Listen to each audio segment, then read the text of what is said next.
নমস্কার, সবাইকে আমন্ত্রণ জানিয়ে আমার চ্যানেলে সুইট মম সুস্মিতা আবার তোমাদের কাছে চলে এসেছি একটি নতুন দিনের গল্প নিয়ে।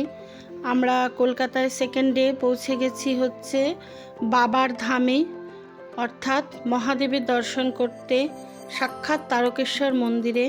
এই যে আমরা দুধপুকুরের সামনেই দাঁড়িয়ে আছি সবাই। আমরা স্নান করেই এসেছিলাম, দিদিভাই আর বাবান স্নান করবেই। দেখো দিদিভাই ডন্ডি কাটছে। আসলে আমরা পুজো দিতে গিয়েছিলাম, মানসিক ছিল, আমার শাশুড়ি মায়ের মানসিক ছিল, শাশুড়ি মায়ের মানসিক দিতে আর দিদিভাইয়ের মানসিক ছিল। এই যে দেখো, এই কঠিন ব্রত করেছিল ও, দণ্ডি কেটে বাবার মন্দির প্রদক্ষিণ করবে। সেই মনস্কামনা পূরণে ও গিয়ে পুজো দেয় এবং আমাদের সবাইকে বলে, সব ফ্যামিলির সবাই না হলে ভালো লাগবে না, তাই জন্য। আর বাবানও বলল, মা তুমিও কষ্ট করবে, তাহলে বাবার মন্দিরে আমিও দণ্ডি কেটে তোমার সাথে সাথে পুজো দেব। তাই ওরা মাতে আর ছেলেতে যাচ্ছে আর আমরা সাথে সাথে গার্ড দিতে দিতে যাচ্ছি, কারণ মন্দিরটা প্রচণ্ড ভিড় থাকে। তোমরা যারা যারা তারকেশ্বর গেছো সবাই জানো, মন্দিরে সারাক্ষণ ভিড় থাকে। আমাদের এই পুজো প্রদক্ষিণ হয়ে গেছে, এখন আমরা মন্দিরের বাইরে চলে এসেছি। বাইরে এসে পুজো কমপ্লিট হয়ে গেছে, পুজো টুজো সব খুব সুন্দর করে পুজো হয়েছে। যেহেতু ভেতরে ক্যামেরা নিয়ে যেতে দেয় না, তার জন্য তোমাদের পুজোর আর বাকি অংশটুকু দেখাতে পারলাম না, কিন্তু পুরোহিত এত সুন্দর করে মন্ত্র বলে গর্ভগৃহে নিয়ে গিয়ে লিঙ্গে হাত দিয়ে, মানে পুরনো লিঙ্গ, এখন তো লিঙ্গটা ঢেকে রাখা হয়, যেহেতু বহু প্রাচীন এই মন্দির ভঙ্গুর হয়ে যায়। মন্দিরের সামনে এরকম আছে, নন্দী দেব আছেন, সেখানটায় প্রণাম করতে হয়। এটা মন্দিরের বাইরের অংশটা, যেখানে আমরা পরে পুজো দিয়ে এখানে আসি।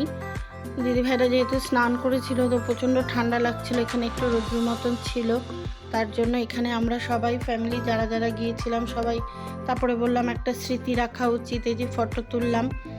আমরা ফ্যামিলি সবাই গিয়েছিলাম, আর সাথে যাদের দেখছো কাকু, উনি আমাদের কলকাতারই কাকু, খুব প্রিয় আমাদের বাবলু কাকু, কলকাতাতেই থাকেন। কাকু কাকিমা আমাদের সাথে গিয়েছিলেন, আমরা ফুল ফ্যামিলি, আমি, দিদিভাই, বাবান, সোনাই, মুনিয়াদি আর ওই কাকু কাকিমা, আমরা কজন মিলেই তারকেশ্বর মন্দির দর্শন করতে গিয়েছিলাম।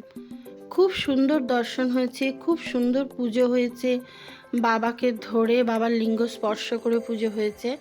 এখন আমাদের ফেরার পালা, যে আমি আর সোনা একটু টাইম কাটাচ্ছিলাম। তারপরে কাকু একটি খুব সুন্দর হোটেলে নিয়ে আসে, সেই হোটেলে আমরা যেহেতু সারাদিন উপোস করেছিলাম, তারপরে খাওয়া দাওয়া করতে হবে, খাওয়া দাওয়া না হলে তো হবে না।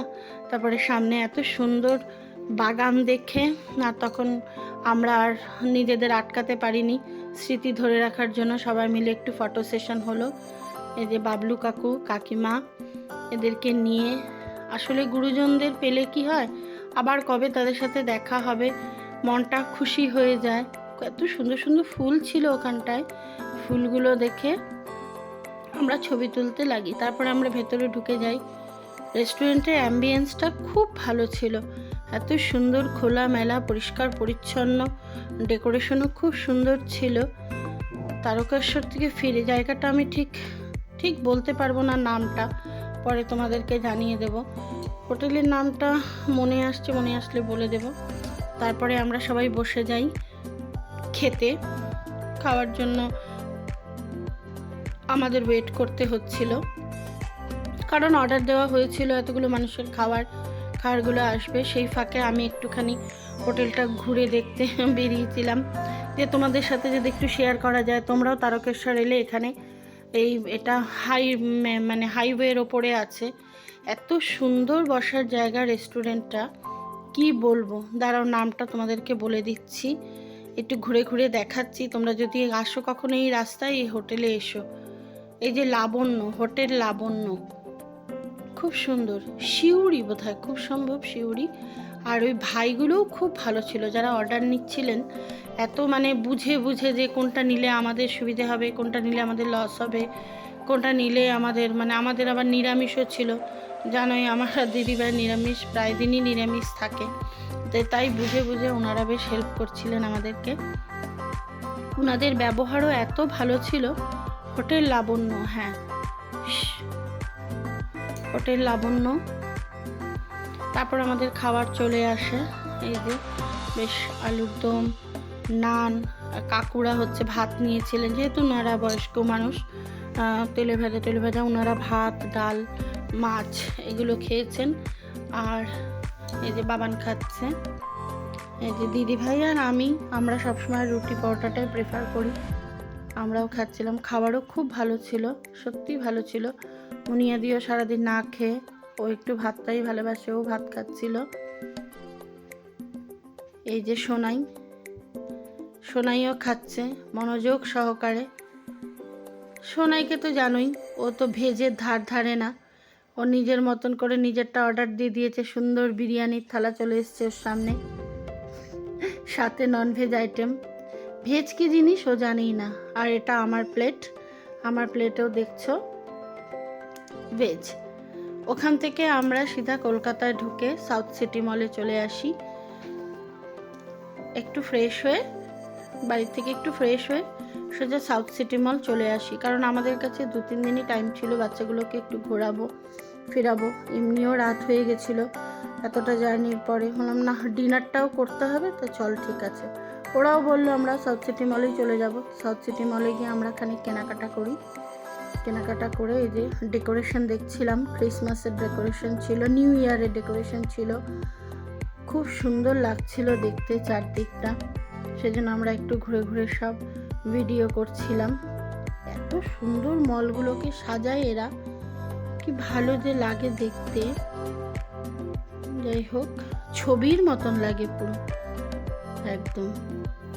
তো এরকম সময়টা তো ফ্যামিলি মিলে ঘুরতে যাওয়া সত্যিই ভালো লাগে। তারপর আমরা ড্রেস চেঞ্জ করে যে সাউথ সিটি মলে চলে এসেছি, দেখতেই পাচ্ছ। সকালবেলাটা বেশ পুজো দিয়ে, বাবার পুজো দিয়ে, তারকেশ্বর মন্দিরে পুজো দিয়ে মনটা সবারই খুব ভালো ছিল। তারপরে খাওয়া দাওয়া হয়ে গেল। তখন দেখলে খাওয়া দাওয়া করে আমরা রাত্রে এসেছিলাম, সন্ধ্যের দিকে। সন্ধে না, তখন 7টা, 7:30, 8টা বাজে প্রায়। এসে তখন প্রায় বন্ধ হওয়ার জোগাড়। আমরা খানিক কিছু দেখে টেখে দাঁড়িয়ে গল্প টল্প করে কিছু শপিং করে তারপরে সাউথ সিটি মলটা ঘুরছিলাম। আর ঠিক করেছিলাম যে আর বাইরে যাব না, ওখান থেকেই আমরা ডিনার করে নেব ফুড কোর্টে।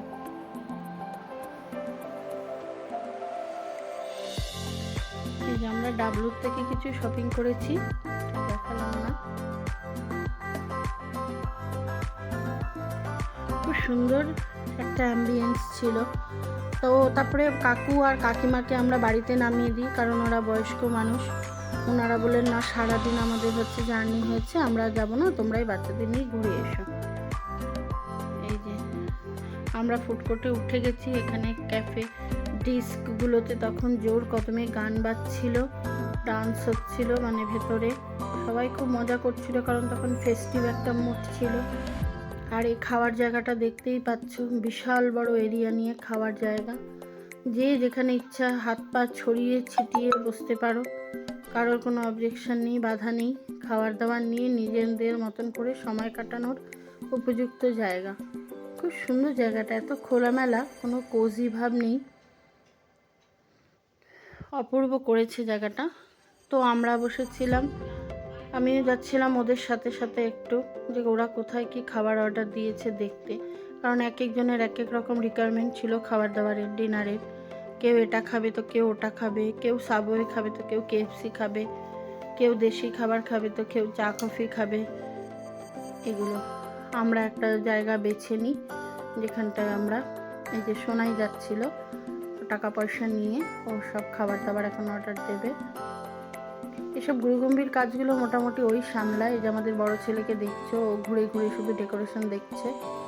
ওর মা বলছে যা, ভাইয়ের সঙ্গে যা, ভাই একা একা কী করে এত কিছু আনবে। তারপরে ও গেছে, ওরা 2 ভাই মিলেই এসছে। তার মাঝখানে আমরা একটু ফটো সেশন করে নিই। এই যে দেখতেই পাচ্ছ, আমরা একটু ফটো তুলে নিলাম নিজেদের মতন করে। তারপরে খাবার চলে আসলো, আমরা সপরিবারে যে খেতে লেগে গেলাম। পাঞ্জাবি, চাইনিজ, কন্টিনেন্টাল কুইজিন সব খাবার দাবারই ছিল। এই যে মজা করে সবাই খাচ্ছি, খাবার দাবার নিয়ে আসা হলো, ব্যাস তারপরে আমরা বাড়ি চলে আসলাম। Good night.